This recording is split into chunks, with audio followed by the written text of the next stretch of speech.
康2.0，守护全家1定0。你会不会常常被枕边人吵醒呢？打呼、磨牙，甚至说梦话。打呼、磨牙是不是都代表身体上一些警讯？还有很多人踢一踢，让枕边人翻个身，好像暂时好一点，但是不一会儿，那些扰人清梦的声音又出现了。到底怎么样可以降低打呼，还有降低磨牙的几率呢？换个睡姿会不会有帮助？磨牙磨太久了，有一个说法说会落海哦，有这么的严重吗？我们今天就要来讨论一下了。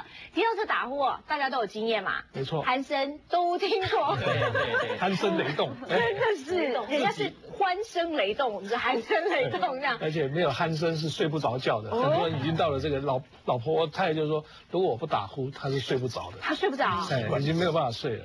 你们家也很特殊啊，我们家真的像交响乐一样这样子。本来此起彼落。单身的时候，我一直以为说只有那种胖子男生设定这2个目标才会打呼。结果后来我发现不是这样，然后生了小孩之后更不是这样。为什么？因为老公会打呼，连小孩也会打呼，然后这里就算了，我发现连我自己都会打呼。好，然后常常晚上就是。然后就大家一起三重奏，对不对？还跟大家一起，对，这边这样。然后有一次，因为有时候这个老公睡，真的是被他吵醒了，你知道吗？我就推他，他翻个身，没声音了，很好。等一下，看一看，还没有气，怎么突然没声音了？那然后自己有时候，一个人住的时候，自己就这样，然后突然有一天醒来。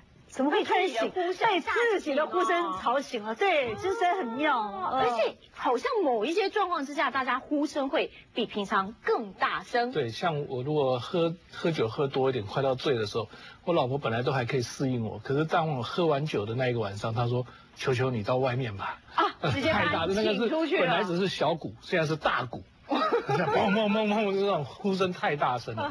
对呀，那为什么会喝了酒以后呼声特别大？而且是不是真的胖比较容易打呼？而且你是说压力大的时候、累的时候，对，特别累的时候，特别累的时候，声音好像也会特别大。黎氏为什么会这样？喝了酒啦，然后累或身体不舒服，鼾声真的更大声。这个大家都知道，说喝酒都有这个经验会这样子，为什么呢？就是因为喝酒的话，它血管会放松膨胀，扩张膨胀。那扩张膨胀的话，就是正常的鼻子这样撑开，有下鼻夹、中鼻夹，它撑开肿大的话，这个就堵得更厉害，堵得更厉害。这个原理。所以喝酒之后，连我们鼻子呼吸比较不顺，然后打呼更大声，就是因为这个原因啊。对，就是因为喝酒让那个血管扩张、肿大。阻塞，太累或身体不舒服的时候也会变大声为什么？太累的话，就是因为这个先水瓮体这旁边这个肌肉本来是这样高的，它住对不对？或者它应该是这样，它疲劳的话，这个垂下来了。这老先生最会了，因为松弛，但是变成这口气这个。呼吸道变减少，会打鼾了。所以我们常说年纪越大，所谓悬雍垂垂下来容易打呼。悬雍垂在哪里？指给我们看。悬雍这个就是就这儿。这个有人讲腺垂体，有人叫脑低啊。那本来是这样，你看，应该这个这么高才对，这么空间这么大，这个空间要很大的这个空间这么小，就因为上面垂下来了。还有一个，你刚才讲说为胖会，大家都说胖会，为什么胖会呢？就是你看胖的话，肚子这样鼓出来，它有一个压力把这个肺心都压上去。对，那这个也会它这边利用下脖子胖的话，它不是短也有，它只要是把这个变窄，舌头压上去，压上去的话，这边的上来。对，你看这个这样，你看这个同一个高度你看这边凸出来了。所以空间都会减少，所以一个是下垂，一个是往上，所以空间减少，它当然会那我请问医生，那为什么比如说我老公他睡打呼打很大声，我推他，他翻个身，有时候真的就不打呼了，为什么也会这样呢？这样这个就是说鼻子那黏膜是里面都充血的，它充血一边，它睡下面那一边比较不通换过这边也是不通，但久的话两边都会不通了。那你要推一下的话，这边换那一边稍微有一点空间，过几分钟还需要一点时间才会不通，所以在那几分钟还通。对，没有分数对，但是还是过几分钟，过一个半小时又来就通了。所以国外现在常还在研究打呼，好像还跟公共安全有关。对，没有错。我们以为打呼只是吵到枕边人，吵到老婆，吵到小孩，事实上不是。在根据国外的职业医学的研究是说，如果打呼打得厉害的话，它是造成白天那个意外事故最长的，开车的意外事故或者是职场的意外事故。所以这也就是为什么大家现在越来越多的说打呼要积极治疗，积极治疗就是这样。而且监狱里头发生过这个故事。有些时候旁边那两个人一间太吵的话，每天吵又不能换房间，这主要把它掐掉。一劳永千万不行，千万不行，这个不行哦。但是换来另外一新来，不一定赶走，等时候来一个吵更厉害也不一定。但是这形容了那个感觉有多吵，一直在打呼哦。那我换个老公可能好一点就不打呼了。不过你会不习惯，也许又更吵。好，容易打鼾什么原因呢？肥胖刚刚提到了，因为整个器官呢大肚子把它往上压等等，所以会让肥胖的人比较容易打鼾。请教一下朱医师，你也是肥胖治疗的专家，肥胖跟打鼾是必然关系吗？没错。男生女生有没有差？没有，基本上我们只要是肥胖，它就是它的危险因子，而且是大概我们本来说一般人打呼大概50%到60%，但是肥胖的几乎是100%，而且不但打鼾，而且还会有我们等一下讨论的睡眠呼吸中止症候群。那这个也才是认为说以后跟心血管疾病也有关系，跟一些其他疾病都有很密切关系。所以原本一般人大概5-6成会打鼾，但是肥胖大概99%好了，就有1%的不打。对。所以是打鼾、磨牙，这半夜我们常被吵，这两个中间有什么样的关联性吗？有互为因果。就是你在这个驱动它的这个情况之下，例如说你夜间这个磨牙会造成你这个身体的这个敏感度增加，那这个时候你本来会打呼的人一定会更会打呼。那你本来在打呼的人呢，因为也是同样的道理，你如不是在静止的，不是在安静的，处于比较紧张的、比较紧绷的、比较战斗的状况之下呢，牙齿一定也要参加这场盛会，所以磨牙也要来配合一下子这样子。所以打鼾跟磨牙常常同时发生，对，互为因果关系，对。哇哦，赶快想想枕边人是不是有这样的状况哦？我们磨牙有时候有心理的压力嘛，这也是一个造成我们启动的一个机制啊。我们牙齿不整齐也会造成这样子，所以互相有影响。磨牙的声音就是蛮恐怖的，打呼还好，那磨牙噼噼考说这个是很吓人的。磨牙真的觉得好像是要半夜要吃人的感觉。今天都有一些解决方式。好，打鼾的人呢，肥胖之外，中老年人哦，中老年人，请教一下李医师，就是你刚刚提到，因为我们肌肉松弛的关系，掉下来。所以几岁之后呼声会越来越大？我看50岁以后比较对。60岁？对呀。50-60岁就开始了。可是普通40岁开始以后算是老化的开始，就有这种情形。再加上喝酒又肥胖，那跟很多相关因素会一起来。那还有那个鼻子过敏的人也是会来。你看看鼻子我们这呼吸大概可以这样检查，大概可以看到有没有大小。其实我们自己这样推下来，用手电笼照，用镜子可以看到自己黏膜有没有肿大。平常就是肿大。都看得出来，肿大，看就可以看得出来。而且呼吸怎么不通呢？你看看自己试看看，用指头把那个鼻子往上推上，你看呼吸会不会通上很多？会变成2倍。所以这是为什么他们治疗的时候贴一个胶带，就一贴就把这鼻子拉起来，原来是对，要把这个拉起来的嘛。有人用在牙上撑开气，戴着睡觉，扩张鼻孔，增加通量。所以说那种用贴的像日本有没有一些那个有用，声音会变小啊？对。至少你看试看看，就把这个吹看看，呼吸有没有变成2倍？它不是肺活量增加，而是鼻通量。鼻通量。他说鼻子塞有没有厉害？我说这2个，假如这2个你手指头把它压制，看你能做几分钟。只不过他没有完全压，他只说一个、2个大、3个大完全，所以这个是越大越塞的意思。好，但是奇怪的是哦，你看哦，中老年人会，但是我们刚刚也都提到了，小朋友也会，所以小朋友他的状况是什么？是鼻子过敏吗？对，因为台湾过敏的鼻子过敏太多了。对，差不多小孩子，我们应该小学生大概有1/3有过敏，3成。而且很多2、3岁的小朋友睡觉哦，你看他好可爱，可是真的呼声连连哎。对。有一个父母亲呢，叫我给他孩子治疗这个鼻子过敏肿大的问题啊，我都吓死了。他说为什么你要找我做？几岁啊？2岁半。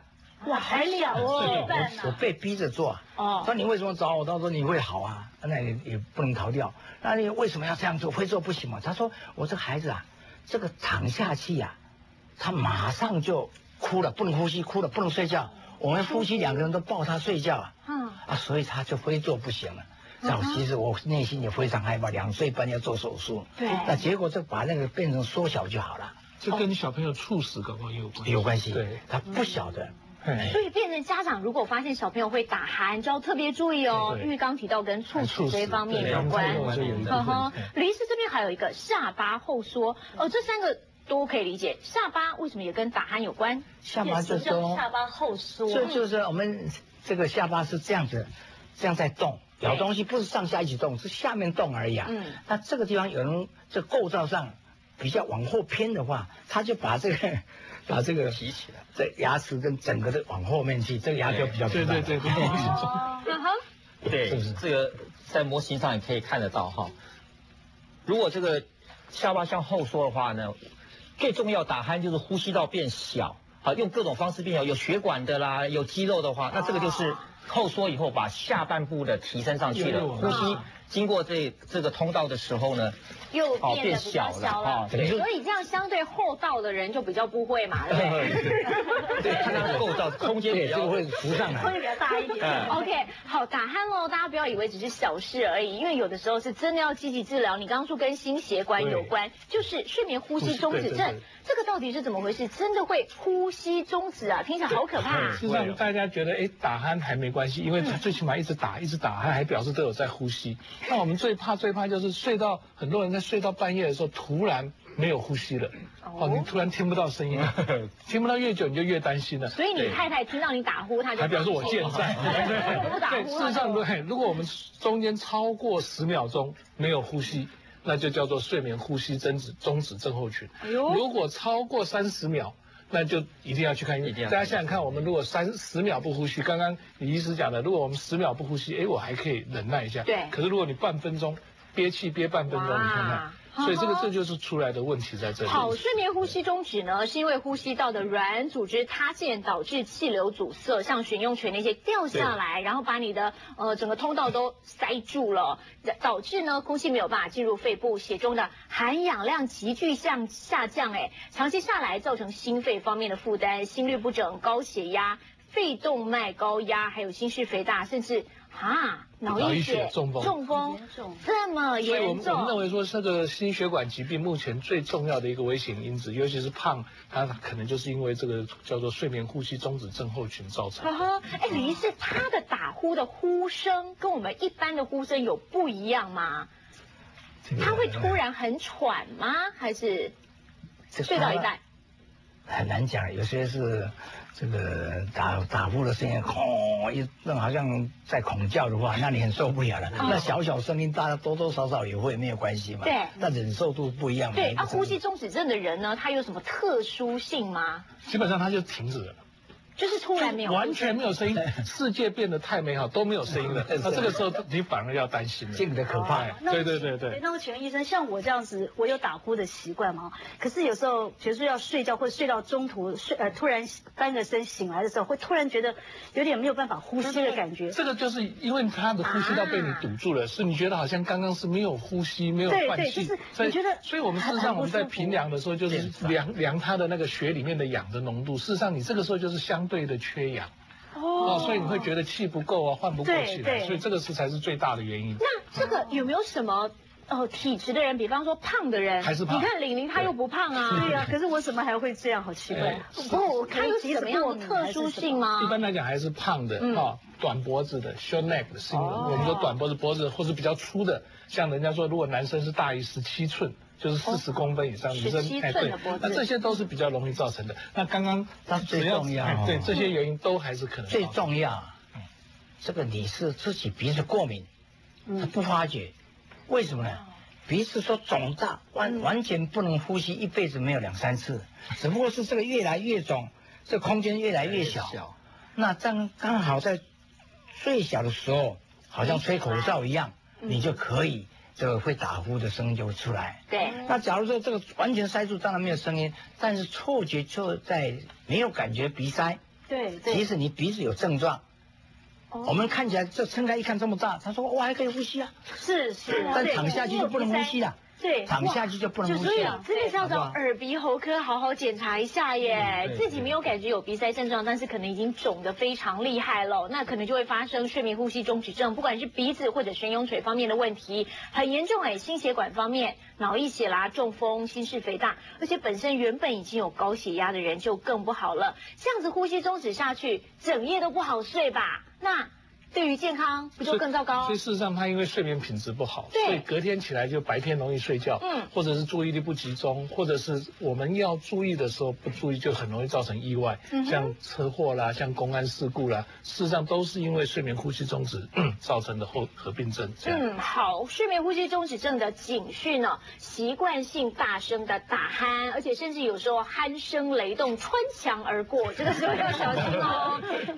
白天精神不太好。第二个指标是觉得，睡很久但没睡饱，然后容易打瞌睡，随时随地会睡着，有这么严重啊？有啊，事实上，因为他就是整个晚上我们以为是呼吸换氧很好，但是没有的，它等于是睡眠品质很差。所以你刚刚提到医院去检查含氧量，对，我们白天去检查也 OK 吗？对，白天不行，不行所以因为他白天不是在睡觉的时候，所以为什么我们所以我们为什么那个睡眠检查一定都是在晚上，在睡眠中心，大家夜深人静时要把你当作在睡觉，你就是要在那边睡一个晚上。你要到医院去睡一个晚上，对，让医师来看出来，检查睡眠状况的意思，检查睡眠状况，对，像我们白天大家都很正常，对，白天都没有呼声嘛，白天要尤其站着根本就不会鼻塞，躺下去才会啊。站着也能打鼾。晚上呢，打鼾声会中断，就是刚刚提到突然呼吸终止了，所以他打鼾中断嘛，因为没有气进来，当然就不会有呼声嘛。而且呢，有大声吸气的状况，这些都是很重要的指标警讯呢。家人曾经观察到，在睡觉的时候呼吸会中断，这个时候就要赶快找医师做检查了。也请教一下李医师啊，比方如果打呼严重，到底我们治疗方式怎么样？比方年纪太大，那悬雍垂掉下来了，或者甚至到呼吸中止症，这危及健康的耶，一定得治疗啊。这个要检查他鼻子有没有过敏，有没有肿大。那有的话，当然你要把这个肿大变成这么小，恢复正常。那怎么做的另外一件事情。那这个通常现在用什么？用雷射吗？还是用什么样的方式？用普通就是把它最简单麻醉之后呢，把它切除一部分就可以了。可是它会再长吗？会长。那为什么会长呢？就是说因为过敏没有解决。过敏没有解决，过敏源那些还是会来。对我们讲的不是过敏源的问题啦，就是说他鼻子这个好，没关系。你刚提到说，就是把那个肿大的地方，然后用一些方式把它切除，或者是烧掉，是不是？这个普通这肿起来的时候我们最简单就把它切掉。但都会再复发的。为什么复发呢？因为它的过敏，这神经还在。这神经一在的话，它一直就是会让你充血肿大。那我们简单讲，就是说鼻子为什么打喷嚏呢？就你摸这个手会痒，摸这个腋下更痒。为什么呢？就因为神经很多有一个女生这个乳房开刀以后，把淋巴的结拿掉了，就里面有神经了，就摸了也不会痒。他就不会打喷嚏了。第二个呢，就是说那流鼻涕为什么那么多，就跟那个流口水一样。这个流口水一样，就是说鼻子过敏的人你这个吹冷气吹鼻子会过敏，吹脚也会过敏。他因为好像这个吃话梅会流口水，看人家吃也会望梅止渴。望梅止渴为什么？看了以后从脑部指挥下来，流口水一样。那打这个流口水，流鼻涕也是一样。你冷气给它吹脚的话，它也会打喷嚏。对。好，广告之后继续来看，那如果是悬雍垂挡住的话，有什么样的治疗方式？睡眠姿势改变会不会对它有帮助呢？再来磨牙磨太久，真的会落尾孩吗？稍后回来。